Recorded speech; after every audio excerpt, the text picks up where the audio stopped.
जय हिंद दोस्तों, अगर आप एक सीनियर सिटीजन हैं, मतलब आपकी उम्र 60 साल से ज्यादा चली गई है, तो सबसे पहले तो हमारा आपको प्रणाम है। पूरी लाइफ आप लोगों ने देश के लिए काम किया है। दोस्तों, आपके घर में, अड़ोस में, पड़ोस में, रिश्तेदारी में कोई भी सीनियर सिटीजन है तो ये वीडियो प्लीज उन तक पहुंचा दीजिएगा, क्योंकि आपने पूरी लाइफ जब कमाई करी थी तो सरकार को टैक्स दिया था, लेकिन अब फॉर्चुनेटली अब भी कोई कमाई करते हैं तो आपको टैक्स देना पड़ेगा। तो भारत सरकार से हमारी अपील है कि सीनियर सिटीजन का टैक्स या तो बाकी लोगों के मुकाबले कम होना चाहिए या नहीं लगना चाहिए, क्योंकि इन्होंने अपनी अब लाइफ को सरवाइव करना है, क्योंकि इनके ऊपर डिपेंडेंसी है, इन्होंने अपनी लाइफ को गुजारना है। हालांकि दोस्तों, टैक्स तो आपको देना ही पड़ेगा, लेकिन टैक्स कब देना है, किसे देना है, कब आईटीआर भरनी है, उसके बारे में आज हम इस वीडियो में डिस्कस करेंगे। आप लोगों को पता होगा, आपका जो टैक्स होता है, आपकी जो आईटीआर होती है, ये फाइनेंशियल ईयर वाइज चलती है, यानी कि वित्तीय वर्ष 1 अप्रैल 2025 से लेकर के 31/3/2026 के अंदर दोस्तों आपने जो भी कमाई करी वो सरकार को आपको बतानी पड़ती है। आपको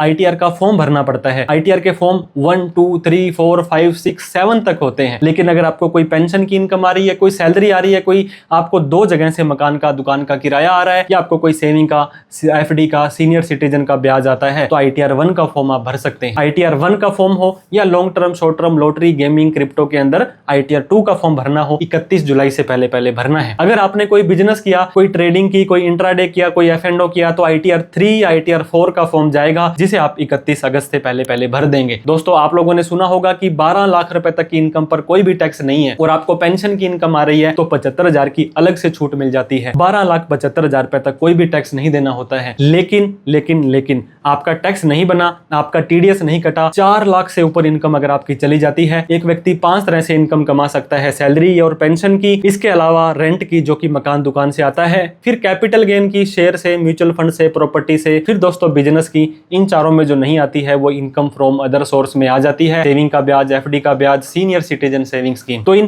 पांचों हेड की इनकम को मिलाकर के आपकी इनकम 4 लाख से ज्यादा चली गई तो आईटीआर भरना आप लोगों के लिए मैंडेटरी हो जाएगा, टैक्स चाहे आपका ना लगता हो। तो दोस्तों, 12,75,000 से आपकी इनकम ज्यादा चली गई, फिर आपको 4 लाख के बाद ही टैक्स देना पड़ जाएगा, क्योंकि 4 लाख के बाद टैक्स तो कैलकुलेट होता है, वो 12 लाख तक 60,000 का बनता है, और 60,000 पे आपको सेक्शन 87A रिबेट दे देता है। इसके अलावा अगर आपने शेयरों में या म्यूचुअल फंड में, इक्विटी ओरिएंटेड म्यूचुअल फंड में कोई कमाई करी, ये लॉन्ग टर्म कैपिटल गेन होती है, 12 महीने से ज्यादा रख करके बेचा, तो इसके अंदर आपको दोस्तों पहला 1.25 लाख माफ है। उसके बाद 4 लाख से अगर आपकी ओवरऑल इनकम ज्यादा चली गई तो 12.5% का टैक्स देना पड़ता है। और वहीं पर अगर आपने lottery, gaming, crypto, horse racing वगैरह से काम किया, ना तो 12 लाख माफ है, ना ही 4 लाख माफ है, आपको 0 रुपए के बाद ही 30% का टैक्स देना पड़ जाएगा, और आईटीआर भरनी भी मैंडेटरी है। ये दोस्तों न्यू टैक्स रिजीम की हमने बात की है। अब आपको ओल्ड टैक्स रिजीम के बारे में बता दें। यहाँ पे उम्र के हिसाब से आप लोगों को बांटा गया है। 60 साल से कम वालों के लिए 2.5 लाख के बाद आईटीआर भरना जरूरी है। 60 से 79 वालों के लिए 3 लाख के बाद आईटीआर भरना जरूरी है। अगर आपकी उम्र 80 साल या उससे ज्यादा है, आप एक सुपर सीनियर सिटीजन हैं,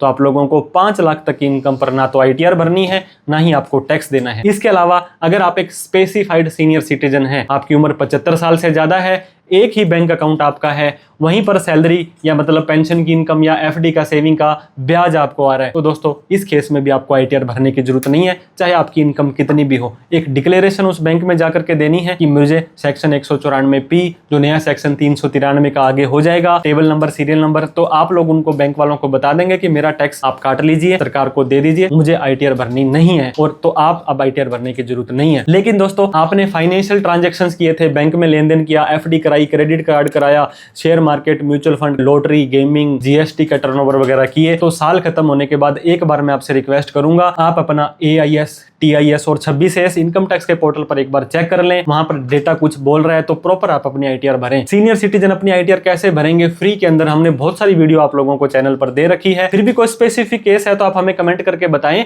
कि सर मुझे इस टॉपिक के ऊपर वीडियो बना करके दीजिए, हम पूरी कोशिश करेंगे। और फिर भी कोई डाउट, क्वेरी, क्वेश्चन है कि सर मेरी इतनी इनकम यहाँ से आ रही है तो मुझे कितना टैक्स लगेगा, मुझे कौन सी आईटीआर का फॉर्म भरना है, ये चीजें आप दोस्तों हमें कमेंट करके पूछेंगे, हम उसका भी रिप्लाई देने की कोशिश करेंगे। बड़े मेहनत से हम ये वीडियो बनाते हैं। तो दोस्तों, इस वीडियो को आप देश के, दुनिया के कौन से शहर से देख रहे हैं वो भी हमें कमेंट करके जरूर बताएं, और इस वीडियो को लाइक करें। अभी तक हमें सब्सक्राइब नहीं किया है तो सब्सक्राइब करते जाइएगा, और हर एक सीनियर सिटीजन के पास इस वीडियो को पहुंचा दीजिएगा। 12 लाख तक कोई भी टैक्स नहीं है, लेकिन 4 लाख से ऊपर इनकम होने पर आईटीआर भरनी जरूरी है। Thank you so much for watching this video. जय हिंद, जय भारत।